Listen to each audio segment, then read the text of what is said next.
आप मुकत महतार।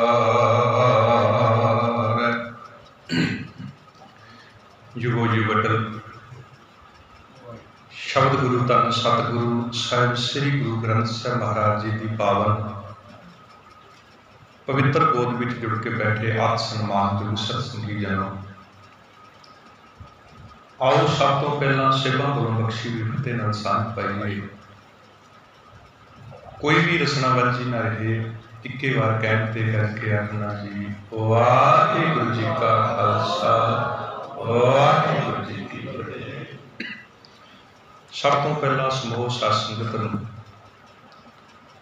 साहिब श्री गुरु ग्रंथ साहिब महाराज जी के पहले पावन प्रकाश दिहाड़े की लख लख बधाई।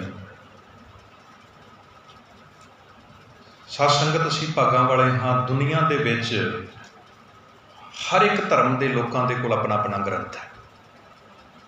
जिहड़ा भी धर्म है ना दुनिया दे विच, उन्हां सारियां दे कोल अपना अपना धार्मिक ग्रंथ है।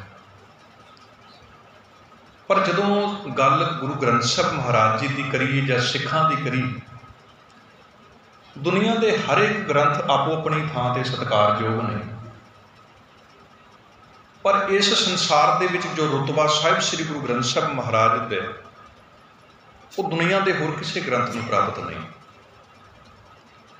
चाहे तुसी गुरु साहिब की सत्कार की गल कर लीए, चाहे गुरु साहिब महाराज की अंदरूनी बाणी की विचार की गल कर लीए। जे सत्कार के पक्षों गल करी, जे हर एक धर्म के कोल धार्मिक ग्रंथ है, पर जिन्ना सत्कार गुरु ग्रंथ साहिब महाराज का जिस ढंग दे नाल असीं सत्कार गुरु साहिब का कीता जांदा है, तुसीं अज तक कदे नहीं वेख्या होना भी दुनिया दे विच जिस समाज 'च असीं रह रहे हैं, किसी के घर दे विच कोई उन्हां दा धार्मिक प्रोग्राम होवे, उन्हां दे धार्मिक ग्रंथ नूं पालकी दे विच चबर करदिआं छतर दे थल्ले घर दे विच लैके जाया जाए। जां तुसीं इतिहासक स्थान किते असीं हरमंदर साहिब की गल करिए, कितना सत्कार गुरु ग्रंथ साहिब महाराज तक किया जाता है। जिथे बैरूनी सत्कार है गुरु ग्रंथ साहिब महाराज जी का, उत्थे इन्हां दी जिहड़ी बाणी की विचार है वो भी दुनिया के हर एक ग्रंथ तो अड है। सत्कारयोग सारे ने। ये वाहिद दुनिया का एक पहले इहो जी ग्रंथ ने। तुसी पूरे दे पूरे कुरान शरीफ नूं पढ़ के वेखो, वो मुसलमानों की एक बहुत ही पाक पवित्र ग्रंथ है। और बकायदा वो बारे ये प्रचार है भी जिहड़ा कुरान शरीफ है वो किसी बंदे ने नहीं लिखिया। वो कुरान शरीफ जिहड़ा सी ना किसी बंदे ने नहीं लिखिया, कहंदे वो खुदा ने आप लिख के उत्तों ही भेजिया। पर उस पूरे गुरु ग्रंथ शरीफ नूं जे तुसीं पढ़ो ना, जिहड़ी गुरु ग्रंथ साहिब महाराज दे विच खासियत है, विशेषता है, पूरे कुरान शरीफ दे विच किते इस्लाम धर्म तो इलावा दुनिया के होर किसी धर्म के आदमी नूं कोई भी पैगाम नहीं, जिक्र तक नहीं है। सत्कारयोग ने जिन्हां दे ने, पर पूरे कुरान शरीफ दे विच कदे किसी हिंदू का जिक्र नहीं है, जिक्र तक किसी सिख का जिक्र तक नहीं है, उहदे विच किसी ईसाई का जिक्र तक नहीं है उहदे विच। इसे तरह तुसी हिंदू धर्म के 108 धार्मिक ग्रंथ ने। ये जिहड़ी बदकिस्मती सिखां ने भी अपने नाम अगे वो लेबल लाना शुरू करता ना, 108 फलाना फलाना संत 108। दरअसल 108 कोई पदवी नहीं है, ये सनातन धर्म के ग्रंथ ने 108। उन्होंने 4 वेद ने, 18 पुराण ने, 52 उपनिषद ने। ये टोटल 108 उन्होंने ग्रंथ ने। तो जिहड़े लोग 108 ग्रंथ का अध्ययन करते सी, पूरे का पूरा जिन्होंने पढ़िया होंदा सी, सनातन धर्म के विच उन्होंने मन्निया जाता सी भी ये विद्वान है जिन्हें 108 ग्रंथ पढ़े ने। पर जे किते उन्होंने धार्मिक ग्रंथ किसी ग्रंथ नूं तुसीं लैके पढ़ो, तुसीं वेदां नूं पढ़ो, कुरान नूं पढ़ो, पर इन्हां पुराणां दे विच किते भी दुनिया के किसी होर धर्म के आदमी का जिक्र नहीं। जिथों मैं गल शुरू की है भी गुरु ग्रंथ साहिब महाराज ते दुनिया के ग्रंथों के विच अंतर की है। वाहिद दुनिया का पहला एक इहो जिहा ग्रंथ है जिहदे विच उपदेश केवल सिखां नूं नहीं, इहदे विच उपदेश मनुखता नूं है, पूरी मनुखता। जे कल कोई मुसलमान किसी मुसलमान के मन च बनता है भी मैं भी गुरु ग्रंथ साहिब महाराज के कोलों जाके उपदेश लेना चाहवां, और किन्ने कमाल का सचमुच जे दुनिया के साझी वालता का ग्रंथ क्यों गुरु ग्रंथ साहिब महाराज को कहा जाता है ਜਦੋਂ ਮੁਸਲਮਾਨ ਗੁਰੂ ਗ੍ਰੰਥ ਸਾਹਿਬ ਦੇ ਦਰਬਾਰ ਦੇ ਵਿੱਚ ਆਏ ਨਾ, ਤੇ ਉਹਨੂੰ ਆਉਂਦਿਆਂ ਹੀ ਪਹਿਲਾ ਸ਼ਬਦ ਮਿਲਦਾ, ਫਰਿੱਦਾ ਬੇਨਿਵਾਜਾ ਕੁੱਤਿਆਂ ਇਹਨਾਂ ਭੱਲੀ ਰੀਤ ਵੀ ਚੱਲਣ ਆਇਆ ਪੰਚੈ ਵਕਤ ਮਸੀਤ। ਵੀ ਜੇ ਤੂੰ ਮੁਸਲਮਾਨ ਹੈ ਤੇ ਤੈਨੂੰ ਵੀ ਗੁਰੂ ਗ੍ਰੰਥ ਸਾਹਿਬ ਮਹਾਰਾਜ ਦੇ ਵਿੱਚੋਂ ਹਦਾਇਤ ਦਿੱਤੀ ਜਾਂਦੀ ਹੈ, ਤੇਰੇ ਲਈ ਵੀ ਪੈਗਾਮ ਹੈ ਕਿ ਜੇ ਤੂੰ ਘੱਟੋ ਘੱਟ ਦਿਨ ਦੇ ਵਿੱਚ 5 ਵਾਰ ਨਮਾਜ਼ ਨਹੀਂ ਪੜ੍ਹਦਾ, ਤੇਰੇ ਜੀਵਨ ਦੇ ਕੋਲੋਂ ਕਿਸੇ ਕੁੱਤੇ ਦਾ ਜੀਵਨ ਚੰਗਾ। ਉਸ ਮੁਸਲਮਾਨ ਦੇ ਵਾਸਤੇ ਵੀ ਗੁਰੂ ਸਾਹਿਬ ਨੇ ਗੁਰੂ ਗ੍ਰੰਥ ਸਾਹਿਬ ਮਹਾਰਾਜ ਦੇ ਵਿੱਚ ਕੋਈ ਨਾ ਕੋਈ ਪੈਗਾਮ ਰੱਖਿਆ। ਇਸੇ ਕਰਕੇ ਦੁਨੀਆ ਦਾ ਸਾਂਝਾ ਗ੍ਰੰਥ। ਜੇ ਕੱਲ੍ਹ ਨੂੰ ਕੋਈ ਪੰਡਤ ਗੁਰੂ ਗ੍ਰੰਥ ਸਾਹਿਬ ਮਹਾਰਾਜ ਦੇ ਦਰਬਾਰ ਦੇ ਵਿੱਚ ਆਉਂਦਾ ਹੈ, ਉਹ ਪੰਡਤ ਆਪਣੇ ਵਾਸਤੇ ਇੱਥੇ ਨਕਮਸਤਕ ਹੋ ਕੇ ਉਪਦੇਸ਼ ਲੈਣਾ ਚਾਹੁੰਦਾ ਹੈ, ਤੇ ਉਸ ਪੰਡਤ ਨੂੰ ਵੀ ਉਪਦੇਸ਼ ਮਿਲਦਾ, ਸੋ ਪੰਡਤ ਜੋ ਮਨ ਪ੍ਰਬੁੱਧ ਹੈ, ਰਾਮ ਨਾਮ ਆਤਮ ਰਸ ਸੁਧ ਹੈ। ਦੁਨੀਆ ਦੇ ਹਰ ਇੱਕ ਧਰਮ, ਹਰ ਮਨੁੱਖਤਾ ਦਾ, ਔਰ ਇਹ ਦੁਨੀਆ ਦਾ ਪਹਿਲਾ ਗ੍ਰੰਥ ਹੈ। ਅੱਜ ਤੱਕ ਦੁਨੀਆ ਦੇ ਇਤਿਹਾਸ ਦੇ ਵਿੱਚ ਇਹ ਨਹੀਂ ਹੋਇਆ ਕਿ ਜਿਸ ਆਦਮੀ ਨੂੰ ਸੰਸਾਰ ਦੇ ਵਿੱਚ ਜਾਤ ਕਰਕੇ ਨੀਵਾਂ ਦਰਕਾਰਿਆ ਗਿਆ ਹੋਵੇ, ਔਰ ਉਹਦੀ ਬਾਣੀ ਨੂੰ ਇੱਕ ਬਰਾਬਰ ਥਾਂ ਇਤਿਹਾਸ ਸਕਵਾਇਆ। ਜਦੋਂ ਅਸੀਂ ਹਿੰਗੋਲੀ ਦਾ, ਅੱਜ ਵੀ ਤੁਸੀਂ ਹਿੰਗੋਲੀ ਜਾਓ ਨਾ, ਨਾਮਦੇਵ ਦਾ ਜਿੱਥੇ ਮੰਦਿਰ ਸੀ, ਔਰ ਗੁਰੂ ਗ੍ਰੰਥ ਸਾਹਿਬ 'ਚੋਂ ਸ਼ਬਦ ਵੀ ਦਰਜ ਹੈ, ਜਿੱਦਣ ਗੁਰੂ ਸਾਹਿਬ ਗਏ ਤੇ ਨਾਮਦੇਵ ਨਾਲ ਕੀ ਵਰਤਾਰਾ ਵਾਪਰਿਆ ਸੀ ਉੱਥੇ। ਨਾਮਦੇਵ ਦੇ ਮਨ ਦੇ ਵਿੱਚ ਵੀ ਚਾਅ ਚੜਿਆ ਵੀ ਦੁਨੀਆ ਦੇ ਲੋਕੀ ਸਾਰੇ ਭਗਤੀ ਕਰਨ ਵਾਸਤੇ ਜਾਂਦੇ ਨੇ, ਤੇ ਮੈਂ ਵੀ ਮੰਦਿਰ ਦੇ ਵਿੱਚ ਜਾਵਾਂਗਾ। ਉਸ ਨਾਮਦੇਵ ਨੇ ਵੀ ਨਾ ਆਪਣੀ, ਅੱਜ ਸਾਡੇ ਕੋਲ ਗੁਰੂ ਕਿਰਪਾ ਕਰਿਆ ਸੁੰਦਰ ਗੁਰੂ ਘਰਾਂ ਦੇ ਵਿੱਚ ਦਰੀਆਂ, ਗਲੀਚੇ, ਸਾਰਾ ਬੰਦੋਬਸਤ ਹੈ।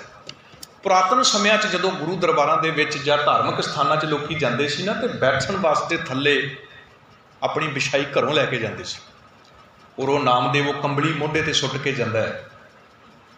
ਪਰ ਉਸ ਹਿੰਗੋਲੀ ਦਾ ਮੰਦਿਰ ਅੱਜ ਵੀ ਇਸ ਗੱਲ ਦੀ ਅਗਵਾਈ ਭਰਦਾ ਹੈ ਵੀ ਨਾਮਦੇਵ ਨੂੰ ਮੰਦਿਰ ਦੇ ਵਿੱਚੋਂ ਧੱਕੇ ਮਾਰ ਕੇ ਬਾਹਰ ਕੱਢ ਦਿੱਤਾ ਗਿਆ ਸੀ।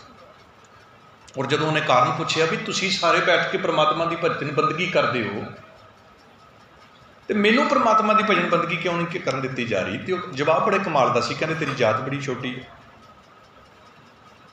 ਉਹ ਬਾਣੀ ਦੇ ਵਿੱਚ ਸ਼ਬਦ ਹੈ, ਹਸਤ ਫਿਰਤ ਤੇਰੇ ਦੋਹਰੇ ਆਇਆ, ਭਗਤ ਕਰਤ ਨਾਮਾ ਪਕੜ ਉਠਾਇਆ। ਉਹਨੂੰ ਭਗਤੀ ਕਰਦਿਆਂ ਫੜ ਕੇ ਉਠਾ ਦਿੱਤਾ ਗਿਆ ਸੀ, ਔਰ ਕਾਰਨ ਦੱਸਿਆ ਸੀ, ਹਿੰਗਰੀ ਜਾਤ ਮੇਰੀ ਜਾਤ ਮੁਰਾਇਆ, ਛਿਪੇ ਕੇ ਜਨਮ ਕਾਹੇ ਕੋ ਹੈ। ਤੇ ਗੁਰੂ ਪਾਤਸ਼ਾਹ ਨੇ ਉਸ ਨਾਮਦੇਵ ਨੂੰ, ਜਿਹੜੀ ਗੁਰੂ ਗ੍ਰੰਥ ਸਾਹਿਬ ਦੀ ਖਾਸੀਅਤ ਹੈ, ਉਸ ਨਾਮਦੇਵ ਨੂੰ ਕਿਹਾ, ਨਾਮਦੇਵ ਦੁਨੀਆ ਦੇ ਲੋਕੀ ਤੈਨੂੰ ਇਸ ਮੰਦਿਰ ਦੇ ਵਿੱਚ ਨਹੀਂ ਬਹਿਣ ਦਿੰਦੇ,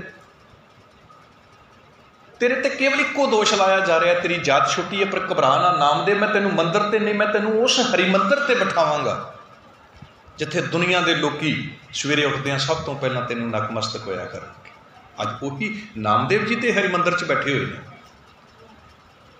ਜਿਹੜਾ ਅਸੀਂ ਗੁਰੂ ਗ੍ਰੰਥ ਸਾਹਿਬ ਮਹਾਰਾਜ ਨੂੰ ਜਦੋਂ ਆ ਕੇ ਨਤਮਸਤਕ ਹੁੰਦੇ ਆ, ਮੱਥਾ ਟੇਕਦੇ ਆ ਨਾ, ਤੇ ਮੱਥਾ ਨਾਮਦੇਵ ਜੀ ਨੂੰ ਵੀ ਟਿਕਦਾ, ਇਹ ਕਬੀਰ ਸਾਹਿਬ ਨੂੰ ਵੀ ਟਿਕਦਾ।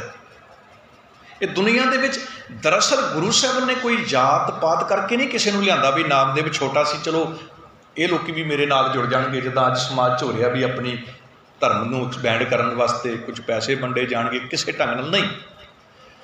ਦਰਅਸਲ ਜਿਨ੍ਹਾਂ ਲੋਕਾਂ ਦੀ ਵਿਚਾਰਧਾਰਾ ਗੁਰੂ ਦੇ ਨਾਲ ਮਿਲਦੀ ਸੀ, ਹੁਣ ਮੈਂ ਇੱਕ ਛੋਟੀ ਜਿਹੀ ਐਗਜ਼ਾਮਪਲ ਦਿਆਂ ਵੀ ਕਬੀਰ ਸਾਹਿਬ ਦੀ ਵਿਚਾਰਧਾਰਾ ਤੇ ਗੁਰੂ ਨਾਨਕ ਸਾਹਿਬ ਦੀ ਵਿਚਾਰਧਾਰਾ ਕਿੱਥੇ ਮਿਲਦੀ। ਗੁਰੂ ਨਾਨਕ ਸਾਹਿਬ ਮਹਾਰਾਜ ਨੇ 10 ਸਾਲ ਦੀ ਉਮਰ ਦੇ ਵਿੱਚ ਆਪਣੇ ਘਰ ਦੇ ਵਿੱਚੋਂ ਗੱਲ ਸ਼ੁਰੂ ਕੀਤੀ ਸੀ, ਇੱਕ ਧਾਗੇ ਤੋਂ। ਅਸੀਂ ਸ਼ਬਦ ਪੜ੍ਹਦੇ ਹਾਂ ਨਾ, ਦਿਆ ਕਪਾਹ ਸੰਤੋਖ ਸੂਤ ਜਤ ਗੰਢੀ ਸਤ ਵਟ। ਹੁਣ ਗੁਰੂ ਸਾਹਿਬ ਨੇ ਕਿੱਥੇ ਵਿਰੋਧਤਾ ਕੀਤੀ ਉਸ ਧਾਗੇ ਦੀ? ਵਿਰੋਧਤਾ ਧਾਗਿਆਂ ਦੀ ਕੀਤੀ ਗੁਰੂ ਨਾਨਕ ਸਾਹਿਬ ਨੇ ਨਨਕਾਣਾ ਸਾਹਿਬ ਦੀ ਜੂਹ ਦੇ ਵਿੱਚ। ਔਰ ਜਿੱਦਣ ਗੁਰੂ ਨਾਨਕ ਸਾਹਿਬ ਕਬੀਰ ਸਾਹਿਬ ਨੂੰ ਮਿਲਦੇ ਨੇ ਨਾ, ਕਬੀਰ ਸਾਹਿਬ, ਰਵਿਦਾਸ ਸਾਹਿਬ, ਇਹ ਗੁਰੂ ਨਾਨਕ ਸਾਹਿਬ ਜਿਹੜੇ ਨੇ, ਇਹਨਾਂ ਦੀ ਵਿਚਾਰ ਆਪਸ ਦੇ ਵਿੱਚ 3 ਦਿਨ ਇਤਿਹਾਸ ਗਵਾਇਆ। 3 ਦਿਨ ਬਨਾਰਸ ਦੀ ਧਰਤੀ 'ਤੇ ਅੱਜ ਵੀ ਉੱਥੇ ਸਥਾਨ ਬਣਿਆ, ਉਹਦਾ ਨਾਮ ਹੈ ਕਬੀਰ ਚੁਰਾਹਾ। ਇਹ ਤਿੰਨੇ ਮਹਾਂਪੁਰਖ ਜਿਹੜੇ ਨੇ 3 ਦਿਨ ਇਕੱਠੇ ਰਹਿੰਦੇ ਨੇ। ਤੇ ਉੱਥੇ ਗੁਰੂ ਨਾਨਕ ਸਾਹਿਬ ਜਦੋਂ ਕਬੀਰ ਸਾਹਿਬ ਦੀ ਵਿਚਾਰਧਾਰਾ ਸੁਣਦੇ ਨੇ, ਤੇ ਕਬੀਰ ਸਾਹਿਬ ਦਾ ਵੀ ਸ਼ਬਦ ਗੁਰੂ ਗ੍ਰੰਥ ਸਾਹਿਬ 'ਚ ਦਰਜ ਹੈ, ਹਮ ਘਰ ਸੂਤ ਤਨੈ ਨਿਤ ਤਾਨਾ ਕੰਠ ਜਨੇਊ ਮਾਰੇ, ਤੁਮ ਤੋਂ ਵੇਦ ਪਣੋ ਗਾਇਤਰੀ ਗੋਬਿੰਦ ਹਿਰਦੈ ਹਮਾਰੇ। ਗੁਰੂ ਨਾਨਕ ਸਾਹਿਬ ਧਾਗੇ ਦੀ ਵਿਰੋਧਤਾ ਨਨਕਾਣਾ ਸਾਹਿਬ ਦੀ ਧਰਤੀ 'ਤੇ ਕਰਦੇ ਨੇ, ਤੇ ਉਸੇ ਧਾਗੇ ਦੀ ਵਿਰੋਧਤਾ ਕਬੀਰ ਸਾਹਿਬ ਜਿਹੜੇ ਨੇ ਉਹ ਬਨਾਰਸ ਦੀ ਧਰਤੀ ਦੇ ਵਿੱਚ ਕਰਦੇ ਨੇ। ਹੁਣ ਗੱਲ ਕੀ ਹੈ ਵੀ ਦੋਨਾਂ ਦੀ ਵਿਚਾਰਧਾਰਾ ਮਿਲਦੀ। ਜਦੋਂ ਦੋਨਾਂ ਦੀ ਵਿਚਾਰਧਾਰਾ ਮਿਲੀ ਤੇ ਗੁਰੂ ਨਾਨਕ ਸਾਹਿਬ ਨੇ ਕਿਹਾ ਵੀ ਹੁਣ ਤੁਹਾਡੀ ਜਿਹੜੀ ਇਹ ਬਾਣੀ ਹੈ ਨਾ, ਇਹ ਕਿਸੇ ਇੱਕ ਕੋਨੇ, ਕਿਸੇ ਇੱਕ ਇਲਾਕੇ ਤੱਕ ਸੀਮਤ ਨਾ ਹੋਵੇ, ਇਹ ਕੁੱਲ ਦੁਨੀਆ ਨੂੰ ਪੈਗਾਮ ਦੇਵੇ।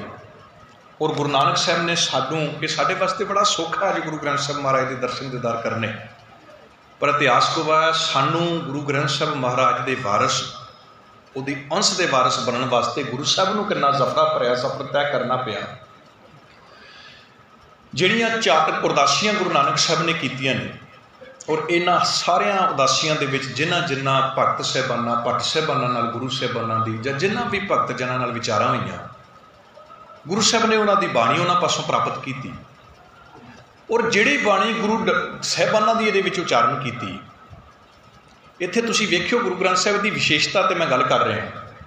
कोई आदमी किताब लिखदा ना वो किताब लिखण तो पहलां स्टार्टिंग दे विच लिख दिंदा भी ये किताब मैं लिखी है, ये सारे राखवें हक मेरे ने, किसी आदमी नूं कोई हक नहीं है भी ये ते अपना कब्जा करे, ये मेरे ने।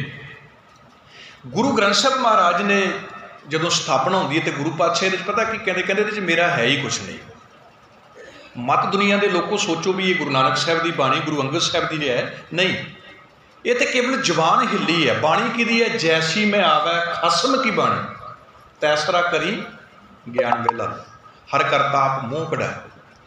सो गुरु साहबान ने ये सारी बाणी जिहड़ी है ना उस परमात्मा की बाणी गुरु साहब के द्वारा जिहड़ी गुरु साहब ने उचारण की इनू सारी इकट्ठी कर लिया। मैं संक्षेप या पहला तो पिछोकड़ दस दिया। सारी बाणी जदों इकट्ठी हो गई गुरु नानक साहब महाराज तो बाद जो गुरु अंगद साहब का समा आया ना तो कुदरती गल है जिदा भी अज भी समाज के बाप की मौत तो बाद उसकी प्रॉपर्टी का हकदार उसके बच्चे होंगे। जो असली खजाना सी गुरु साहब ने वो गुरु नानक साहब महाराज ने गुरु अंगद साहब महाराज ने भाई लहणा जी के हवाले कर दिता। इसी तरह ये बाणी करद्या जो गुरु अर्जन साहब महाराज के कोल पहुंची दुनिया के विच तुसीं वेखिओ भी जिहड़ी चीज़ की जिन्नी ज़्यादा कीमत है उन्नी मार्केट के विच उहदी डुप्लीकेट चीज़ तुहानूं जल्दी अवेलेबल होएगी। तुसीं अज तक हीरे दियां साडे बच्चे 2-2 रुपए दियां हीरे दियां रिंगां लैके फिरदे ने, मोतियां वाली, मोती हीरे की डुप्लीकेट सी। सोने दियां गोल्डन कलर के तुहानूं चूड़ियां मिल जाणगियां, रिंगां मिल जाणगियां, पर अज तक जिहड़ा लोहा है ना लोहे की डुप्लीकेट कोई रिंग नहीं, क्योंकि लोहे की अपनी कीमत बड़ी घट है। जिहदी अपनी कीमत घट होवे ना उहदी डुप्लीकेट सी तैयार नहीं की जा सकती। गुरु ग्रंथ साहब महाराज जदों इन्नियां विशेषता इन्नियां खासियतां भी दुनिया की हर एक जात मरब इत्थे हिंदू मुस्लिम सिख ब्राह्मण सारियां नूं गुरु साहब ने इकट्ठा किया। उस वक्त गुरु काल के समय तो गुरु ग्रंथ साहब महाराज की जिद्दां अज हो रहा ना डुप्लीकेट इहदा मुकाबले च एक होर ग्रंथ जिहड़ा सी ना वो तैयार करना शुरू कर दिता गया सी और ये किसी बाहरले ने नहीं सी कीता। गुरु अर्जन साहब महाराज के सके भरा ने ਪ੍ਰਿਥੀ ਚੰਦ ने जिहड़ा सी ग्रंथ लिखना शुरू करता और जदों इस गल की खबर गुरु साहब नूं पता लगी तो गुरु साहब ने कहा भी ये तो बाणी कारपुरख परमात्मा की, ये मुकाबले दुनिया का होर कोई ग्रंथ नहीं हो सकता। और गुरु साहब ने उस वक्त भाई गुरदास जी वो भाई गुरदास जी की सेवा ला के 2 साल का समा ला के अज भी तुसी हरमंदर साहब दर्शन करन जाते हो, उत्थे अज पंथ ने 6 मंजिली बिल्डिंग बनाई है गुरु ग्रंथ साहब भवन। अज भी वो बेरी का दरख्त उत्थे मौजूद है जिस दरख्त के थले बैठ के लंबा समा ला के भाई गुरदास जी ने गुरु साहब ने कोल बैठ के भाई गुरदास जी तो एक गुरु ग्रंथ साहब महाराज का पहला स्वरूप तैयार किया। और जिदन पूरा स्वरूप तैयार होया कौम तो वडेरी उम्र के बजुर्ग सी धन बाबा बुढ़ा जी, उन्होंने बाबा बुढ़ा जी के शीश से इस स्वरूप लै जाके पहला प्रकाश हरमंदर साहब के विच कीता। और एक गल चेते रखियो महाराज का स्वरूप पिछों तैयार है, हरमंदर साहब पहला तैयार किया गया सत्कार के वास्ते और पहला प्रकाश जिहड़ा सी वो अज के दिन हरमंदर साहब दे विच करके कुल मनुखता कुल कायनात नूं गुरु पातशाह ने एक साझा ग्रंथ दे दिता। हुण इस ग्रंथ नूं सिखो जिस ढंग नाल मर्जी असीं वाचीए। तुसीं वेखो किस लेवल तक जाके गुरु साहब ने सानूं समझाउण दे वास्ते इस गुरु ग्रंथ साहब महाराज च एग्जाम्पलां वरतियां ने। मैं छोटी जी लफ्ज़ है एक संतोख, जे गुरु पातशाह ने किसी को लफ्ज़ समझाना सी ना भी संतोख की होंदा, संतोख बड़ा छोटा जिहा लफ्ज़ है। हुण गुरु साहब ने वो समझाउण वास्ते भी पहलां बंदे का मानसिक पद्धर चैक किया भी इस बंदे का हर रोज़ जिस चीज़ नाल वाह पैंदा ना इनू उहदी एग्जाम्पल दे के इनू संतोख समझाया जाए। हुण यही गल गुरु नानक साहब जदों सिद्धां दे नाल विचार करते हैं ना तो गुरु साहब ने उन्होंने इक्को लफ्ज़ समझाना सी भी संतोखी किद्दां बणीदा, संतोख की हुंदा। और जिदन सिद्धां कोल गुरु साहब गए ना, सब तो पहलां तो सिद्धां दे विच कल्प चुप्पे सी लोग, कपड़ियां तो बाहर आ गए सी भी ये कोई कोना आदमी जिहड़ा अपने आप को धर्मी खिला रहा है, ये धर्मी नहीं है, इहदा तो लिबास ही धर्मियों वाला नहीं है। और गुरु साहब ने जो उन्होंने विचार की ना, तो उन्होंने गुरु नानक साहब ने एक गल कही, कहते भी तुसीं धर्मी तो किते सानूं लभदे नहीं, तुहाडा कोई प्रभाव धर्मियों वाला नहीं है। धर्मियों की कुछ पहचान होंदी है, साडे भी नज़र विच है ना कि शायद कुर्ता पजामा पा के किरपान पा के असीं धर्मी हाँ, नहीं सत्संगत एक वधिया कोट पैंट पा के किसी चैंबर च बैठा वकील भी धर्मी हो सकता है, एक एप्रन पाने वाला डॉक्टर भी धर्मी हो सकता है, एक पुलिस अफसर रोड पर खड़ा भी धर्मी हो सकता है। ये बदकिस्मती सिੱਖੀ ਦੇ ਵਿੱਚ ਕਿਸੇ लिबास ਨੂੰ धर्म नहीं, धर्म की परिभाषा कोई लिबास नहीं। जिन्होंने लोगों ने धर्म की परिभाषा लिबास मन्नी सी ना, गुरु साहब ने तो उन्होंने बड़े कमाल गुरबाणी के विच उन्होंने जवाब दिता है, गल माला तिलक ललाटन दोए धोती वस्त्र कपाटन, ये धर्म दी निशानियां ने ना, भी जिन्हें माला पाई वो उन्ना वड्डा धर्मी, जिहदी जिन्नी लंबी माला उन्ना वड्डा धर्मी। पर गुरु साहब ने बाणी च कहता गल माला तिलक ललाटन, मत्थे ते जिदा वड्डा तिलक, कहते सब तो वड्डा महात्मा है। महाराज कहते दोए धोती वस्त्र कपाटन, तू धोती पा के जिहड़े मर्जी वस्त्र पा, पर तेरे हालात उन्हें मुख झूठ भी भूखण सारन, जिद्दां गहना हुंदा ना गहना, जो सोना निकलता तुसीं वेखिओ इदां चपटा जिहा हुंदा, पर उहदे किन्ने सोहणे भी भूखण हुंदा, सवार सवार के गहने बनाए जाते हैं। गुरु साहब कहते बाहरला दिखावा धर्म नहीं है भाई। बदकिस्मती जोगियां ने भी धर्म कुछ होर समझिया सी, वो कहते गुरु नानक साहब तू धर्मी ही नहीं है, क्यों ना तेरे हत्थ च कलमंडड़ है, तो ना तेरे कंन दे विच मुंदरां ने, ना तू पिंडे च सुआह मली है, ना तू धोती बन्नी हुई है, तू धर्मी कितना? धर्म का तो कोई लिबास है। गुरु साहब कहते मैं सारी चीज़ां पाईयां होईयां, मैं मुंदरां भी पाईयां होईयां ने, मैं पिंडे ते सुआह भी मली हुई है, मैं धोती भी बन्नी हुई है, बस बदकिस्मती तुहानूं नज़र नहीं आ रही। तुसीं दुनिया नूं दस्सण वास्ते धार्मिक चिन्ह हंडाए ने, मैं जीवन दे विच धार्मिक चिन्ह लैके आया। और गुरु साहब उन्हां दी भाषा समझाउंदे ने। गुरु पातशाह नूं पता लग गया भी इन्हां लोकां दा मानसिक पद्धर मुंदरां तक ही सीमित है, धोतियां तक ही सीमित है। गुरु पातशाह उन्हां नूं संतोख समझाउंदे, कहंदे आओ तुहानूं दस्सां संतोख की है। मुंदा संतोख शर्म पत झूली, ध्यान की करें विभूत। महाराज कहते मैं मुंदरा पता किहड़ियां पाईयां ने, तुसीं कच दीयां पाईयां ने, मैं संतोख दीयां पाईयां ने। काश तुसीं कच दीयां मुंदरां उतार के संतोख दीयां पा दिओ, तुहाडा जीवन बड़े कमाल दा बन जाएगा। धार्मिक अस्थानां ते सत्संगत बड़ी दुनिया कल्पी हुई है। जिहड़े धार्मिक स्थानां ते हर एक धर्म दे विच लड़ाइयां झगड़े किन्ने धार्मिक स्थानां ते हुंदे ने, एक दूजे की जान तक लै ली जाती है। महाराज कहते इन्होंने सिर्फ बाहरले चिन्ह धारण किए। जिदन जीवन दे विच संतोख का चिन्ह आ गया ना, उस दिन फिर पता की होंदा, कदे कदे नोट करियो तुसीं, ये चीज़ां कहण पढ़न नूं बड़ियां छोटियां ने, पर हकीकत दे विच जे इहनूं समझिया जाए ना, ये समाज दे विच आम बंदे दे वस च नहीं ने। असीं लफ्ज़ पढ़दे हैं ना भी आदमी संतोखी हो जाता है, उन्होंने हर एक दे विचों रब नज़र आंदा है।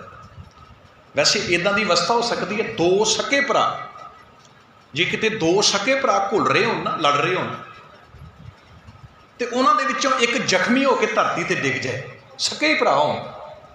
अज तक ये नहीं हो सकता भी जिहड़ा जख्मी होकर धरती पर डिग गया ना, किसी की जमीन करके लड़ाई होवे, किसी होर करके भरावां च हुंदी भी है, एक जख्मी होकर धरती पर डिग गया, पर जिहड़ा उहदे नाल लड़ रहा सी उही उहदे मूँह च पानी पाए नहीं हो सकता। जिहड़ा लड़ रहा उन्हें कहा शुक्र ये डिगे। ये उन्होंने लोगों की अवस्था है जिन्होंने जीवन के संतोख लिया, उन्हों का जीवन भाई कन्हैया जी वर्गा बन जाता भी जे कोई दुश्मन भी डिग जाता तो वो मूँह च भी वो पानी पाता। गुरु साहब कहते आ असली धर्म मुंदा संतोख। मैं संतोख दियां मुंदरा पाइयां ने, शर्म पत झोली। शर्म कहते हैं मेहनत नूं। तुसीं ते वेलड़ लोग हो, सारी जिंदगी लोगों को मंग मंग के खांदे हो। मैं किरती आदमी हाँ, मैं वेलड़ियां दा धर्म थोड़ा पैदा कर रहा। मैं किरती हाँ, मैं 11 साल की उम्र के मझां चारनियां शुरू कीतियां सी। मैं तो 14 साल सुल्तानपुर लोधी, अज भी मेरे पत्थर पे हुए ने उत्थे। मैं 18 साल तक करतारपुर साहब मेरियां ते कईयां भी साम के 18 साल तक खेती की है गुरु साहब ने। शर्म कहते ने मेहनत नूं, कहते ने आह धर्म है असली। गुरु ग्रंथ साहब ने सानू वो धर्म नहीं दसिया भी वड्डी माला पा के चिट्टा लिबास पा के साध बाबा बदकिस्मती है साडी सस। जिस सिख दे कोल मैं कई बार सोचदा, तुसीं राधा स्वामी वेखे, ब्यासी राधा स्वामी, ये दुनिया का पहला धर्म है जिहदे कोल ग्रंथ कोई नहीं। इन्हां कोल कोई ग्रंथ नहीं जी, इन्हां कोल कोई पंथ नहीं जी। पर इन्हां लोगों ने पता की कीता, इन्हां लोगों ने गुरु नानक के घर दे विचों इस ज्ञान खंड के सूरज विचों छोटे छोटे दीवे ले, ਉਹਨਾਂ ਦੇ ਸਮਾਗਮਾਂ 'ਚ ਤੁਸੀਂ ਜਾਓ ਨਾ, ਉਹ ਅਮੂਮਨ ਗੁਰੂ ਗ੍ਰੰਥ ਸਾਹਿਬ ਦੀ ਉਹ ਵਿਆਖਿਆ ਕਰਦੇ ਨੇ, ਭਗਤ ਸਾਹਿਬਾਨਾਂ ਦੇ ਸ਼ਬਦ ਲੈ ਜਾਣਗੇ। ਜਿਨ੍ਹਾਂ ਲੋਕਾਂ ਕੋਲ ਕੋਈ ਗ੍ਰੰਥ ਨਹੀਂ ਸੀ, ਕੋਈ ਬੰਥ ਨਹੀਂ ਸੀ, ਉਹਨਾਂ ਨੇ ਗੁਰੂ ਗ੍ਰੰਥ ਸਾਹਿਬ 'ਚੋਂ ਛੋਟੇ ਛੋਟੇ ਗਿਆਨ ਖੰਡ ਦੇ ਸੂਰਜ ਦੇ ਦੀਪਕ ਲੈ ਕੇ ਅੱਜ ਆਪਣਾ ਘਰ ਰੋਸ਼ਨ ਕਰ ਦਿੱਤਾ ਹੈ। ਅੱਜ ਉਹਨਾਂ ਦੇ ਸਮਾਜ ਵਿੱਚ 82 82 ਉਹਨਾਂ ਦੇ ਸਮਾਜ ਦੇ ਵਿੱਚ ਨਸ਼ਾ ਨਹੀਂ ਜੀ, ਉਹ ਲੋਕੀ ਜੀਵਨ ਰੋਸ਼ਨ ਕਰ ਗਏ। ਪਰ ਜਿਸ ਸਿੱਖ ਦੇ ਕੋਲ ਗੁਰੂ ਨਾਨਕ ਦੇ ਗਿਆਨ ਖੰਡ ਦਾ ਸੂਰਜ ਸੀ ਨਾ, ਉਹ ਹਨੇਰੇ 'ਚ ਟੱਕਰਾਂ ਨੇ, ਇਹ ਹਨੇਰੇ 'ਚ ਹੀ ਟੱਕਰਾਂ ਨੇ ਵੀ ਉਸ ਗੁਰੂ ਗ੍ਰੰਥ ਸਾਹਿਬ ਦੇ ਬਰਾਬਰ ਤੁਸੀਂ ਵੇਖ ਲਓ ਵੀ ਉਹ ਗੁਰੂ ਪਰਿਭਾਸ਼ਾ ਕੀ ਦੱਸਦਾ ਹੈ ਧਰਮ ਦੀ, ਤੇ ਸਾਡੇ ਸਮਾਜ 'ਚ ਅੱਜ ਧਰਮ ਦੀ ਪਰਿਭਾਸ਼ਾ ਕੀ ਹੈ? ਕਿੰਨਾ ਸਾਧ ਲਾਣਾ ਗੁਰੂ ਗ੍ਰੰਥ ਸਾਹਿਬ ਦੇ ਬਰਾਬਰ ਤੁਹਾਡੇ ਸਾਹਮਣੇ ਆ। ਸਾਡੇ ਜੰਮੂ ਕਸ਼ਮੀਰ ਦੇ ਵਿੱਚ ਵੀ ਹੋ ਰਿਹਾ, ਗੁਰੂ ਗ੍ਰੰਥ ਸਾਹਿਬ ਦੇ ਬਰਾਬਰ ਪੈਰਾਂ 'ਤੇ ਮੱਥੇ ਨੇ। ਗੁਰੂ ਗ੍ਰੰਥ ਸਾਹਿਬ ਦਾ ਸਤਿਕਾਰ ਘੱਟ ਤੇ ਬੰਦਿਆਂ ਦਾ ਸਤਿਕਾਰ ਜ਼ਿਆਦਾ। ਇਹਦਾ ਮਤਲਬ ਜਿਹੜਾ ਗ੍ਰੰਥ ਜੋ ਗੁਰੂ ਸਾਹਿਬ ਨੇ ਧਰਮ ਦੱਸਿਆ ਸੀ, ਉਹ ਧਰਮ ਨਹੀਂ ਅੱਜ ਕਮਾਇਆ ਜਾ ਰਿਹਾ। ਗੁਰੂ ਸਾਹਿਬ ਉਹਨਾਂ ਨੂੰ ਕਹਿੰਦੇ ਨੇ ਜੀਵਨ ਦੇ ਵਿੱਚ ਸੰਤੋਖ ਲਿਆ, ਸਰਮਪਤ ਝੋਲੀ ਮਿਹਨਤੀ ਵਰ, ਤੇ ਤੂੰ ਪਿੰਡ ਤੇ ਸਵਾਹ ਲਾ ਰਿਹਾ, ਮੈਂ ਸਵਾਹ ਨਹੀਂ ਲਾ ਰਿਹਾ। ਮੈਂ ਧਿਆਨ ਕੀ ਕਰਾਂ ਵਿਭੂਤ, ਮੇਰਾ ਹਰ ਵਕਤ ਧਿਆਨ, ਮੇਰੀ ਹਰ ਵਕਤ ਸੁਰਤ ਪਰਮਾਤਮਾ ਨਾਲ ਜੁੜੀ ਹੈ। ਇਹ ਦੁਨੀਆ ਦੀ ਸਭ ਤੋਂ ਵੱਡੀ ਸਵਾਹ ਹੈ। ਹੁਣ ਮਾਰਿਓ ਝਾਤੀ, ਇੱਕ ਬੰਦੇ ਨੇ ਪਿੰਡੇ ਤੇ ਸਵਾਹ ਸਵੇਰੇ ਲਾ ਲਈ, ਉਹ 2 ਘੰਟੇ 3 ਘੰਟੇ ਜਦੋਂ ਤੱਕ ਧਾਰਮਿਕ ਸਥਾਨ 'ਤੇ ਬੈਠਾ ਉਹ ਧਰਮੀ ਹੈ। ਜਦੋਂ ਉਹ ਧਾਰਮਿਕ ਸਥਾਨ ਤੋਂ ਬਾਹਰ ਨਿਕਲਦਾ ਉਹਦਾ ਧਰਮ ਖਤਮ ਹੈ।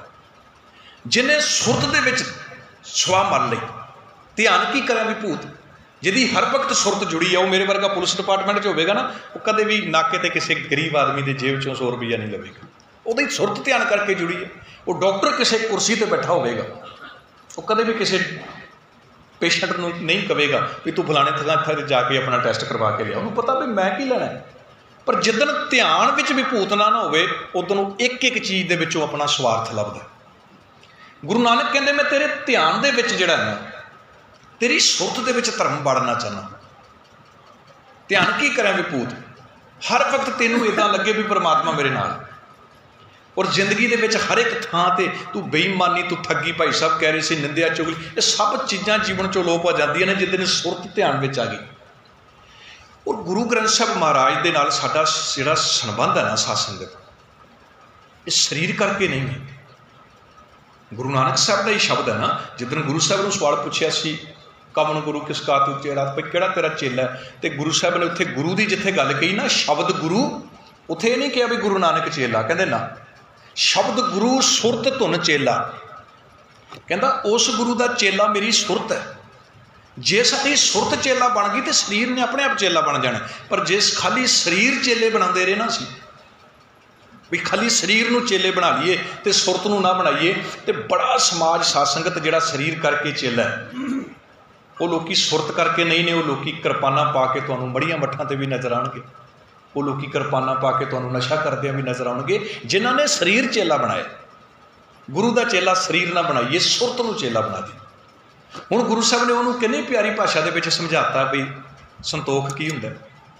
ਹੁਣ ਇਹੀ ਗੱਲ ਜਦੋਂ ਗੁਰੂ ਸਾਹਿਬ ਕਿਸੇ ਕਿਰਸਾਨ ਦੇ ਕੋਲ ਲੈ ਕੇ ਗਏ, ਜ਼ਿਮੀਂਦਾਰ ਦੇ ਕੋਲ, ਹੁਣ ਗੁਰੂ ਸਾਹਿਬ ਨੇ ਸੋਚਿਆ ਵੀ ਇਹਨੂੰ ਵੀ ਧਰਮ ਸਿਖਾਉਣਾ ਹੈ, ਪਰ ਇਹਨੂੰ ਧਰਮ ਦੀ ਭਾਸ਼ਾ 'ਚ ਸਿਖਾਉਣਾ, ਕਿਉਂਕਿ ਜ਼ਿਮੀਂਦਾਰ ਨੂੰ ਨਹੀਂ ਪਤਾ, ਜਿਹੜਾ ਤੁਹਾਡਾ ਖੇਤੀ ਕਰਦਾ ਨਾ ਜ਼ਿਮੀਂਦਾਰ, ਉਹਨੂੰ ਵਿਚਾਰੇ ਨੂੰ ਕੀ ਪਤਾ ਵੀ ਕੰਨ 'ਚ ਮੁੰਦਰਾਂ ਪਾਓ, ਪਿੰਡੇ 'ਤੇ ਸੁਆਹ ਮਤਲਬ ਉਹਨੂੰ ਪਤਾ ਹੀ ਨਹੀਂ ਸੁਆਹ ਦਾ ਕੀ ਮਤਲਬ ਹੈ। ਉਹਨੂੰ ਇੰਨਾ ਪਤਾ ਇੱਕ ਸਵਾਜਗਾ ਹੁੰਦਾ ਹੈ, ਇੱਕ ਹੱਲ ਹੁੰਦਾ ਹੈ, ਇੱਕ ਪੰਜਾਲੀ ਹੁੰਦੀ ਹੈ। ਉਹਦੀ ਮਾਨਸਿਕਤਾ ਇੱਥੋਂ ਤੱਕ ਹੈ, ਕਿਉਂਕਿ ਰੋਜ਼ ਉਹਦਾ ਚੀਜ਼ਾਂ ਉਹਦੇ ਜੀਵਨ 'ਚ ਵਾਹ ਪੈਂਦੀਆਂ ਨੇ। ਗੁਰੂ ਸਾਹਿਬ ਉਹਨੂੰ ਸਮਝਾਉਣ ਲੱਗੇ ਨੇ, ਕਹਿੰਦੇ ਨੇ ਇਹਨੂੰ ਇਹਦੀ ਭਾਸ਼ਾ 'ਚ ਸਮਝਾਵਾਂਗਾ। ਗੁਰੂ ਸਾਹਿਬ ਉਸ ਕਿਰਸਾਨ ਨੂੰ ਪੁੱਛਦੇ ਨੇ, ਕਹਿੰਦੇ ਨੇ ਕਿਰਸਾਨ ਉਹ ਲਿਸਟ ਲਿਆ ਆਪਣੀ, ਭਾਈ ਤੂੰ ਕਿੰਨੀ ਫਸਲ ਪੈਦਾ ਕਰਦਾ? ਉਹ ਕਹਿੰਦਾ ਜੀ ਪਹਿਲਾਂ ਮੈਂ ਸਾਲ 'ਚ 2 ਫਸਲਾਂ ਪੈਦਾ ਕਰਦਾ ਸੀ, ਅੱਜ ਕੱਲ੍ਹ ਆਧੁਨਿਕ ਸਾਧਨ ਨੇ, ਖਾਦਾਂ ਨੇ, ਹੁਣ ਮੈਂ 3-3 4-4 ਪੈਦਾ ਕਰਦਾ। ਮੈਂ ਵੱਟਾਂ ਦੇ ਉੱਤੇ ਕੁਛ ਹੋਰ ਲਾ ਦਿੰਦਾ, ਵਿੱਚ ਕੁਛ ਹੋਰ ਲਾਉਂਦਾ। ਤੇ ਗੁਰੂ ਸਾਹਿਬ ਕਹਿੰਦੇ ਵੀ ਤੇਰੀ ਲਿਸਟ ਦੇ ਵਿੱਚ ਤੇ ਹਰ ਰੋਜ਼ ਵਾਧਾ ਹੋ ਰਿਹਾ, ਪਰ ਤੇਰੀ ਲਿਸਟ ਦੇ ਵਿੱਚ ਇੱਕ ਫਸਲ ਨਹੀਂ ਹੈ।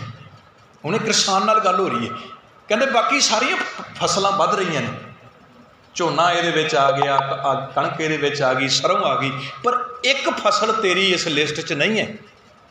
ਉਹ ਫਸਲ ਹੈ ਧਰਮ ਦੀ। ਕਿਸਾਨ ਤੇਰੀ ਲਿਸਟ 'ਚ ਧਰਮ ਦੀ ਫਸਲ ਕਿਉਂ ਨਹੀਂ ਹੈ? ਤੂੰ ਧਰਮ ਦੀ ਫਸਲ ਨਹੀਂ ਬੀਜਦਾ। ਹੁਣ ਕਿਸਾਨ ਨੂੰ ਵੀ ਸਮਝ ਆ ਗਈ ਵੀ ਧਰਮ ਵੀ ਇੱਕ ਫਸਲ ਹੁੰਦੀ ਹੈ। ਉਹ ਕਹਿੰਦੇ ਮਹਾਰਾਜ ਜੇ ਧਰਮ ਇੱਕ ਫਸਲ ਹੈ ਤਾਂ ਸਾਨੂੰ ਕਿਰਪਾ ਕਰਕੇ ਦੱਸੋ ਵੀ ਉਹ ਬੀਜੀ ਕਿੱਦਾਂ ਜਾਂਦੀ ਹੈ। ਤੁਸੀਂ ਕੋਈ ਨਵੀਂ ਚੀਜ਼ ਬੀਜੋ ਨਾ ਖੇਤਾਂ 'ਚ, ਤੇ ਪਹਿਲਾਂ ਪੁੱਛਦੇ ਨੇ ਮਾਹਿਰ ਨੂੰ ਬਈ ਮਹਾਰਾਜ ਇਹ ਬੀਜੀ ਕਿਸ ਤਰ੍ਹਾਂ ਜਾਏਗੀ। ਹੁਣ ਗੁਰੂ ਨਾਨਕ ਸਾਹਿਬ ਨੂੰ ਸਵਾਲ ਕਰਦੇ ਨੇ ਕਿਰਸਾਨ, ਬਈ ਮਹਾਰਾਜ ਧਰਮ ਕਿੱਦਾਂ ਬੀਜਿਆ ਜਾਂਦਾ ਹੈ?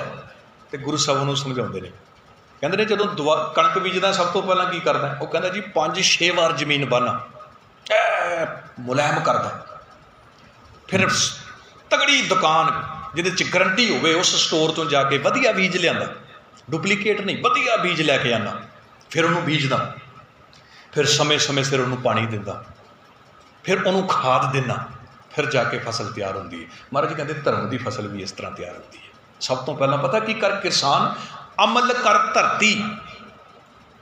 ਜਿਸ ਤਰ੍ਹਾਂ ਧਰਤੀ ਨੂੰ ਵਾਹ ਕੇ ਐ ਮੀਨ ਕਰ ਦਿੰਦੇ ਨੇ, ਇੱਦਾਂ ਸਭ ਤੋਂ ਪਹਿਲਾਂ ਧਰਮ, ਜੇ ਧਰਮ ਦੀ ਫਸਲ ਤਿਆਰ ਕਰਨੀ ਤਾਂ ਸਭ ਤੋਂ ਪਹਿਲਾਂ ਅਮਲ। ਜੇ ਤੇਰੇ ਅਮਲ ਚੰਗੇ ਨਹੀਂ ਨੇ ਨਾ, ਫਿਰ ਧਰਮ ਦੀ ਫਸਲ ਤਿਆਰ ਨਹੀਂ ਹੋ ਸਕਦੀ। ਜ਼ਮੀਨ ਰੱਕੜ ਹੋਵੇ ਤੇ ਫਸਲ ਥੋੜ੍ਹਾ ਹੁੰਦੀ। ਸਭ ਤੋਂ ਪਹਿਲਾਂ ਅਮਲ ਕਰ ਧਰਤੀ। ਤੂੰ ਬਾਹਰਲੇ ਲਿਬਾਸ ਨੂੰ ਧਰਮੀ ਨਾ ਬਣਾ, ਸਭ ਤੋਂ ਪਹਿਲਾਂ ਆਪਣੇ ਅਮਲ ਧਰਮੀਆਂ ਵਾਲੇ ਬਣਾ। ਅਮਲ ਕਰ ਧਰਤੀ। ਆਪਣੇ ਅਮਲ ਚੰਗੇ ਕਰ ਤੇ ਉਸ ਤੋਂ ਬਾਅਦ ਕੀ ਕਰ? ਹੁਣ ਦੂਜੀ ਚੀਜ਼ ਦੇਖਣਾ, ਜੇ ਉੱਥੇ ਬੀਜ ਮਾੜਾ ਪੈ ਜਾਏ ਤੇ ਫਸਲ ਨਹੀਂ ਪੈਦਾ ਹੁੰਦੀ, ਤੇ ਧਰਮ ਦੀ ਦੁਨੀਆ 'ਚ ਵੀ ਜੇ ਬੀਜ ਮਾੜਾ ਪੈ ਜਾਏ ਤੇ ਧਰਮ ਦੀ ਫਸਲ ਵੀ ਪੈਦਾ ਨਹੀਂ ਹੁੰਦੀ। ਅਮਲ ਕਰ ਧਰਤੀ ਬੀਜ ਸ਼ਬਦੋ ਕਰ। ਮਹਾਰਾਜ ਕਹਿੰਦੇ ਇੱਥੇ ਬੀਜ ਜੀਵਨ 'ਚ ਨਹੀਂ ਪਾਉਣਾ ਕਿਸੇ ਬੰਦੇ ਦਾ, ਨਾ ਕਿਸੇ ਸੰਤ ਦਾ ਬੀਜ ਨਹੀਂ ਪਾਉਣਾ, ਕਿਸੇ ਸਾਧ ਦਾ ਬੀਜ ਨਹੀਂ, ਕਿਸੇ ਮੜੀ ਦਾ, ਕਿਸੇ ਪੀਰ ਦਾ, ਨਾ। ਧਰਮ ਦੀ ਦੁਨੀਆ 'ਚ ਜੇ ਫਸਲ ਤਿਆਰ ਕਰਨੀ ਤੇ ਬੀਜ ਇੱਕੋ ਹੀ, ਬੀਜ ਸ਼ਬਦੋ ਕਰ। ਅਮਲ ਕਰ ਧਰਤੀ ਬੀਜ ਸ਼ਬਦੋ ਕਰ। ਜੀਵਨ ਦੇ ਵਿੱਚ ਸ਼ਬਦ ਰੂਪੀ ਬੀਜ ਲਿਆ ਤੇ ਫਿਰ ਪਤਾ ਕੀ ਕਰ? ਸੱਚ ਕੀ ਆਪ ਨਿਤ ਦੇ ਪਾਣੀ। ਜੀਵਨ ਦੇ ਵਿੱਚ ਤੂੰ ਦੁਨਿਆਵੀ ਫਸਲ 'ਚ ਪਾਣੀ ਦਿੰਦਾ, ਇੱਧਰ ਸੱਚ ਲੈ ਕੇ ਆ। ਅਮਲ ਕਰ ਧਰਤੀ ਬੀਜ ਸ਼ਬਦੋ ਕਰ, ਸੱਚ ਕੀ ਆਪ ਨਿਤ ਦੇ ਪਾਣੀ। ਜਿੱਦਣ ਸੱਚ ਜੀਵਨ 'ਚ ਆ ਜਾਏਗਾ, ਹੋਏ ਕਿਰਸਾਨ ਈਮਾਨ ਜਮਾਇਲਾ। ਕਹਿੰਦੇ ਕਿਰਸਾਨ, ਫਿਰ ਉਸ ਫਸਲ ਦਾ ਨਾਮ ਪਤਾ ਕੀ ਹੋਵੇਗਾ? ਉਸ ਫਸਲ ਦਾ ਨਾਮ ਹੋਵੇਗਾ ਈਮਾਨ। ਫਿਰ ਦੁਨੀਆ ਦੇ ਲੋਕੀ ਕਹਿਣਗੇ ਇਸ ਬੰਦੇ ਦੇ ਕੋਲ ਇੱਕ ਫਸਲ ਹੈ ਜੀ, ਉਹ ਫਸਲ ਹੈ ਈਮਾਨ ਦੀ, ਇਹਦੇ ਅਮਲ ਬੜੇ ਚੰਗੇ ਨੇ, ਇਹਦੇ ਜੀਵਨ ਦੇ ਵਿੱਚ ਸੱਚ ਹੈ। ਹੋਏ ਕਿਰਸਾਨ ਈਮਾਨ ਜਮਾਇਲਾ, ਭਿਸਟ ਦੋਜਤ ਮੁੜੇ ਵਜਾਨੇ। ਭਿਸਟ ਦੋਜਤ ਕਹਿੰਦੇ ਨੇ ਨਰਕ ਸਵਰਗ। ਮਹਾਰਾਜ ਕਹਿੰਦੇ ਫਿਰ ਨਰਕ ਸਵਰਗ ਮਰਨ ਤੋਂ ਬਾਅਦ ਨਹੀਂ, ਤੈਨੂੰ ਜੀਵਨ ਦੇ ਵਿੱਚ ਮਿਲ ਜਾਏਗਾ ਜਿੱਦਣ ਤੇਰੇ ਜੀਵਨ ਦੇ ਵਿੱਚ ਈਮਾਨ ਦੀ ਫਸਲ ਆ ਜਾਏਗੀ। ਮੈਂ ਚਾਹੁੰਦਾ ਜੀਵਨ ਦੇ ਵਿੱਚ ਈਮਾਨ ਦੀ ਫਸਲ ਲੈ ਕੇ। ਹੁਣ ਗੁਰੂ ਸਾਹਿਬ ਉੱਥੇ ਧਰਮ ਜਿਹੜਾ ਨਾ, ਕਿਰਸਾਨ ਨੂੰ ਕਿਰਸਾਨ ਦੀ ਭਾਸ਼ਾ 'ਚ ਸਮਝਾਉਂਦੇ ਨੇ, ਜੋਗੀਆਂ ਨੂੰ ਜੋਗੀਆਂ ਦੀ ਭਾਸ਼ਾ 'ਚ ਸਮਝਾਉਂਦੇ ਨੇ। ਹੁਣ ਗੁਰੂ ਸਾਹਿਬ ਦਾ ਜਿਹੜੀ ਮੁਲਾਕਾਤ ਪਤਾ ਕਿਹਦੇ ਨਾਲ ਹੋ ਗਈ? ਸ਼ਰਾਬੀਆਂ ਦੇ ਨਾਲ। ਉਹ ਲੋਕੀ ਸ਼ਰਾਬ ਕੱਢਦੇ ਸੀ। ਗੁਰੂ ਸਾਹਿਬ ਨੇ ਕਿਹਾ ਇਹ ਥੋੜ੍ਹਾ, ਇਹ ਅੱਜ ਸਾਡੇ ਸਮਾਜ 'ਚ ਹੋ ਰਿਹਾ ਵੀ ਜਿਹੜਾ ਆਦਮੀ ਧਰਮ ਤੋਂ ਟੁੱਟਾ ਹੋਇਆ ਨਾ, ਕਿਤੇ ਕੋਈ ਸਾਡਾ ਨੌਜਵਾਨ ਪਤਤ ਹੋ ਜਾਏ, ਕੋਈ ਮਾੜਾ ਕੋਈ ਨਸ਼ਾ ਕਰ ਲਿਆ, ਅਸੀਂ ਉਹਨੂੰ ਛੱਡ ਦਿੰਦੇ ਹਾਂ ਵੀ ਨਹੀਂ ਇਹਦੇ ਨਾਲ, ਇਹ ਤਾਂ ਧਰਮੀ ਨਹੀਂ, ਅਸੀਂ ਧਰਮੀਆਂ ਨਾਲ ਗੱਲ ਕਰਾਂਗੇ। ਨਹੀਂ, ਇੱਦਾਂ ਨਹੀਂ ਹੈ ਸਾਸੀ। ਅਸੀਂ ਧਰਮੀਆਂ ਦੇ ਨਾਲ ਘੱਟ ਗੱਲ ਕਰੀਏ, ਜਿਹੜੇ ਧਰਮ ਤੋਂ ਟੁੱਟ ਗਏ ਨੇ ਨਾ, ਉਹਨਾਂ ਨਾਲ ਸਾਡੀ ਵਿਚਾਰ ਜ਼ਿਆਦਾ ਹੋਵੇ, ਉਹਨਾਂ ਨੂੰ ਲੈ ਕੇ ਆਈਏ। ਹੁਣ ਗੁਰੂ ਸਾਹਿਬ ਨੇ ਵੇਖਿਆ ਵੀ ਇਹ ਲੋਕੀ ਨਸ਼ੇ 'ਚ ਮਸਤ ਰਹਿੰਦੇ ਨੇ, ਪਰ ਧਰਮ ਇਹਨਾਂ ਨੂੰ ਵੀ ਦੱਸਣਾ। ਉਹਨਾਂ ਦੇ ਕੋਲ ਜਾਂਦੇ ਨੇ, ਕਹਿੰਦੇ ਨੇ ਵੀ ਤੁਸੀਂ ਕਿੱਦਾਂ ਨਸ਼ਾ ਤਿਆਰ ਕਰਦੇ ਹੋ? ਉਹ ਕਹਿੰਦੇ ਗੁੜ ਲਿਆਉਂਦੇ ਹਾਂ ਬਾਜ਼ਾਰ 'ਚੋਂ, ਕਿੱਕੜ ਦੇ ਛਿੜਕੇ ਜਿਹੇ ਲਾਉਂਦੇ ਹਾਂ, ਉਹਨੂੰ ਪਾਉਂਦੇ ਹਾਂ ਕਿਸੇ ਭੱਠੀ ਦੇ ਵਿੱਚ, ਫਿਰ ਉਹਨੂੰ ਗਰਮ ਕਰਕੇ ਉਹ ਪੂਰੀ ਪ੍ਰਕਿਰਿਆ ਦੱਸਦੇ ਨੇ। ਮਹਾਰਾਜ ਕਹਿੰਦੇ ਨਹੀਂ, ਉਹ ਫਿਰ ਜਿਹੜਾ ਨਸ਼ਾ ਤਿਆਰ ਹੁੰਦਾ ਕਿੰਨੇ ਚਿਰ ਰਹਿੰਦਾ? ਉਹ ਕਹਿੰਦੇ ਜੀ 4-5-6 ਘੰਟੇ ਰਹਿੰਦਾ, ਫਿਰ ਉਤਰ ਜਾਂਦਾ, ਫਿਰ ਪੀ ਲੈਂਦੇ ਹਾਂ, ਫਿਰ 4-5-6 ਘੰਟੇ। ਮਹਾਰਾਜ ਕਹਿੰਦੇ ਨਹੀਂ, ਆਓ ਤੁਹਾਨੂੰ ਮੈਂ ਇੱਕ ਜਾਂਚ ਦੱਸਦਾ ਅੱਜ ਨਸ਼ਾ ਸ਼ਰਾਬ ਤਿਆਰ ਕਰਨ ਦੀ। ਇੱਦਾਂ ਦੀ ਸ਼ਰਾਬ ਤਿਆਰ ਹੋਵੇਗੀ ਸਾਰੀ ਜ਼ਿੰਦਗੀ ਉਤਰੇਗੀ ਉਹਨਾਂ ਦੀ ਭਾਸ਼ਾ 'ਚ। ਮਹਾਰਾਜ ਕਹਿੰਦੇ ਉਹ ਤਿਆਰ ਕਰਨ ਵਾਸਤੇ ਪਤਾ ਕੀ ਕਰੋ? ਆ ਗੁੜ ਨਹੀਂ ਪਾਉਣਾ ਨਾ, ਉੱਥੇ ਗੁੜ ਕਰ ਗਿਆਨ, ਧਿਆਨ ਕਰ ਭਾਵ। ਕਹਿੰਦੇ ਗਿਆਨ ਰੂਪੀ ਪ੍ਰਮਾਤਮਾ ਦਾ ਗਿਆਨ ਨੂੰ ਗੁੜ ਬਣਾ। ਕਛ ਕਰਨੀ ਕਛ ਪਾਈਐ, ਪਾਠੀ ਪਰਮ ਪ੍ਰੇਮ ਕਾ ਪੋਚਾ, ਇਤ ਰਸ ਅਮਿਓ ਚੁਆਈਐ। ਬਾਬਾ ਮਨ ਮਤ ਵਾਰੋ, ਨਾਮ ਰਸ ਪੀਵੈ। ਮਹਾਰਾਜ ਕਹਿੰਦੇ ਆਹ ਚੀਜ਼ਾਂ ਹਾਸਲ ਕਰਕੇ ਜੇ ਨਸ਼ਾ ਤਿਆਰ ਕਰੇਗਾ ਨਾ, ਉਹ ਨਸ਼ਾ ਤਿਆਰ ਹੋਵੇਗਾ। ਉਸ ਨਸ਼ੇ ਦਾ ਨਾਮ ਆਮ ਸ਼ਰਾਬ ਨਹੀਂ, ਉਹਦੇ ਨਸ਼ੇ ਦਾ ਨਾਮ ਹੋਵੇਗਾ ਨਾਮ ਰੂਪੀ ਨਸ਼ਾ। ਤੇ ਪ੍ਰਮਾਤਮਾ ਦੇ ਨਾਮ ਦਾ ਨਸ਼ਾ ਜਿੱਦਣ ਜੀਵਨ ਵਿੱਚ ਕਰੇਗਾ ਨਾ, ਉਹ ਨਸ਼ਾ ਪਤਾ ਕਿਹੜਾ ਹੋਵੇਗਾ? ਜਿਹਦੇ ਬਾਰੇ ਇੱਕ ਕਵੀ ਲਿਖਦਾ ਹੈ, ਨਸ਼ਾ ਹੋ ਉਹ ਨਸ਼ਾ ਜੋ ਕਭੀ ਨਾ ਜ਼ੁਦਾ ਹੋ, ਮੈਂ ਜਿਸ ਤਰਫ ਵੀ ਦੇਖੂੰ ਮੁਝੇ ਦੀਦਾਰੇ ਖੁਦਾ। ਉਹ ਨਸ਼ਾ ਤੂੰ ਜਿਸ ਪਾਸੇ ਵੀ ਦੇਖੇਗਾ ਤੈਨੂੰ ਰੱਬ ਨਜ਼ਰ ਆਵੇਗਾ। ਔਰ ਇਹ ਉਹ ਨਸ਼ਾ ਹੀ ਸੀ ਜਿਹੜਾ ਭਾਈ ਮਨੀ ਸਿੰਘ ਜੀ ਨੇ ਕੀਤਾ ਹੈ ਵੀ ਸਰੀਰ ਦਾ ਬੰਦ ਕੱਟ ਜਾਂਦਾ, ਪਰ ਪਤਾ ਭਾਈ ਸਾਹਿਬ ਨੂੰ ਨਹੀਂ ਲੱਗਦਾ। ਉਹ ਨਾਮ ਦਾ ਨਸ਼ਾ ਸੀ ਸਾਧ ਸੰਗਤ। ਸਾਡੇ ਤੇ ਕਿਤੇ ਕੇਸ 2 ਦਿਨ ਤੁਸੀਂ ਕੰਘਾ ਨਾ ਕਰੋ ਤੇ ਤੀਜੇ ਦਿਨ ਅੜਾਂ ਪੈ ਜਾਂਦੀਆਂ ਨੇ। ਸਾਨੂੰ ਤੇ ਉਹ ਕੱਢਣੀਆਂ ਔਖੀਆਂ ਨੇ पर भाई तारू सिंह का खोपड़ लै जाना, उन्होंने एक नशा किया सी, जिहड़ा नशा गुरु नानक साहब ने दसिया सी, वो सी नाम का नशा। गुरु ग्रंथ साहब महाराज दे विच हर एक पहलू दे विच जिस एंगल नाल मैं कहना जीवन की किसी प्रकार की भी कोई तुसी गल गुरु साहब नूं करिए ना, हर एक चीज़ का गुरु ग्रंथ साहब च जवाब है। इनू तुसी साइंटिफिक ढंग नाल वेखो, तुहाडे परिवारां दे विच तुहानूं दुख तकलीफ आउंदी है तां गुरु ग्रंथ साहब महाराज दे कोल आओ।